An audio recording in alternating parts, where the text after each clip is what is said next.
What's up mga kamani magnet? Alamin natin ang 13 malas sa bahay mo na nagpapabigat ng buhay mo, kaya dapat alisin mo na para maiwasan mo ang kamalasan sa buhay mo.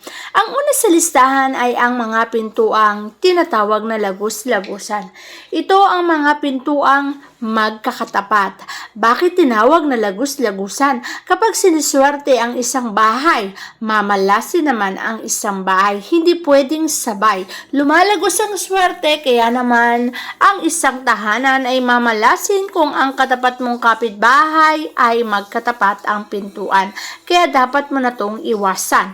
Isa pang bagay na sinasabing may dulot na kamalasan ay ang mga beam, ilawan, o kahit anong bagay na nasa harapan ng higaan mo na habang ikaw ay natutulog, may mga bigat na nakadagkan sa buhay mo.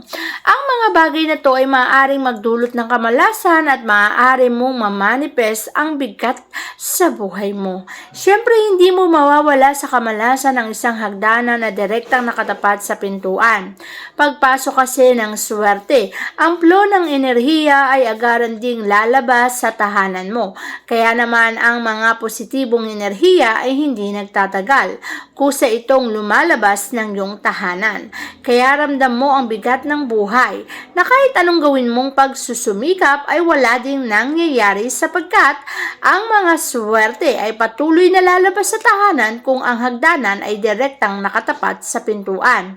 Pagdating sa hagdanan, bilangin mo ang bawat hakbang. Mas mainam na ang huling landing o huling hakbang ng hagdanan ay nagtatapos sa oro. Ang oro kasi ay gold. Ang mata ay death. Huwag mong hayaan ang huling hakbang ng hagdanan o huling landing ay nagtatapos sa mata, sapagkat kapag ito ay nagtatapos sa mata, kamatayan at kahirapan ang maaaring itulot nito sa iyo.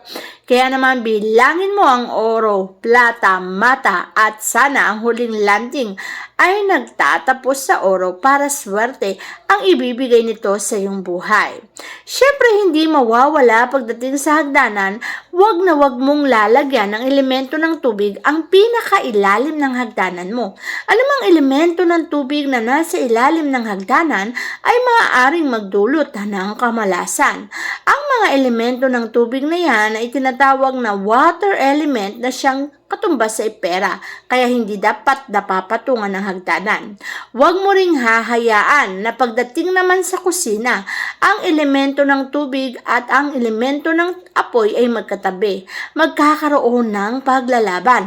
Ibig sabihin nito, kapag ikaw ay nakakaranas ng success o promotion, agaran din itong papatayin ng tubig. Ang nag-aalab na success sa iyong karir ay mamamatay dahil magkatabi ang kalan at refrigerator. Kaya't urong-sulong ang tagumpay mo. Hindi ka nagtatagumpay ng tuloy-tuloy dahil nga may harang o kontrang ginagawa sa loob ng kusina mo. Siyempre, huwag mong hahayaan na ang harapan ng bahay ay madilim at maraming mga halaman na namamatay na rin.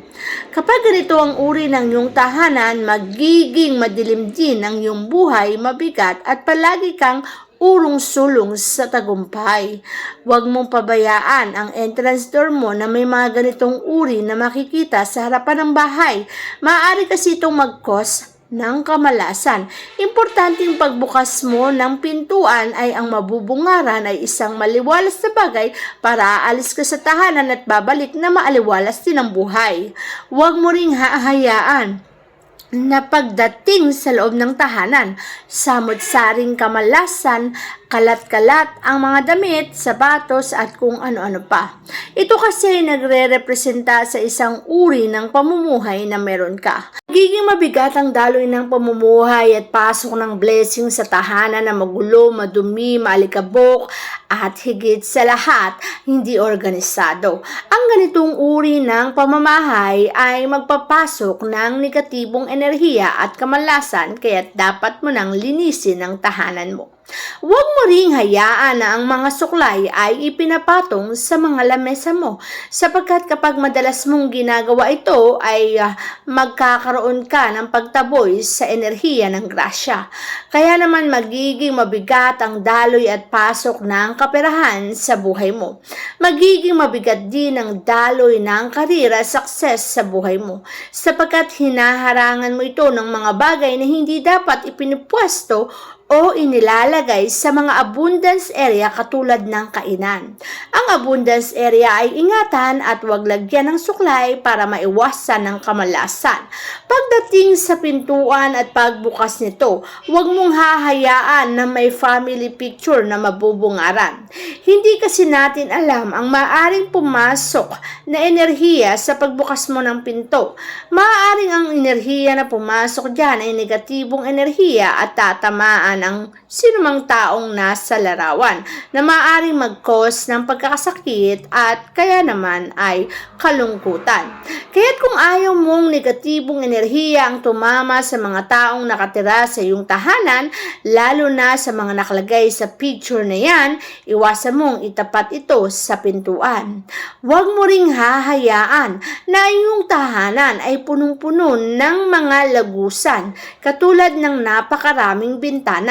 Isa, dalawa ay okay na, pero sa sobrang dami niyan na maraming lalagusan ng negatibong enerhiya at marami din papasukan ng positibong enerhiya, mainam kung puro positibo. Paano kung negatibo ang maraming pumasok sa bintana na yan? Mas maraming sakripisyo, pasakit at maraming kahirapan ang dadanasin ng mga taong nakatira sa tahanan na ganito ang uri ng mga bintanang meron sila. Iwasan mo to para maiwasan mo ang kamalasan. Pagdating naman sa iyong tahanan, huwag na huwag mong hahayaan na napapalibutan ito ng mga gumagapang na halaman. Ang mga gumagapang na halaman na yan ay maaaring magresulta sa paggapang mo sa kahirapan. Ang mga gumagapang na halaman na yan ay maaaring magbigay sa iyo ng kalungkutan, problema at syempre walang iba kundi kahirapan. Kaya naman kung ayaw mong mahirapan sa buhay at gumapang sa kahirapan, mas mainam na ilisin o tanggalin ang mga gumagapang na halaman sa loob ng tahanan. Pagdating naman sa pagtulog, huwag mong hahayaan na ang paanan ay nakatapat sa pintuan. Maaari kang bangungutin o magkaroon ng negatibong enerhiyang direktang tatama sa iyong sarili o katawan. Kapag ganito nangyari, kapag gising mo pa lang sa umaga, magre-resulta na to ng pagpasok ng negatibong enerhiya, kaya naman tatama rin kang kumilos at ang success ay magiging mabagal sa pag-usad sa iyong pagkatao sapagkat ang pagkilos mo ay magiging mabagal din. Iwasan mo ang ganitong setup sa tahanan para hindi direktang tumama sa iyong mga negatibong enerhiya para sa ganon ikaw ay hindi malasin sa buhay. Ang kamalasan ay iwasan para ang tagumpay ang makamit mo sa buhay.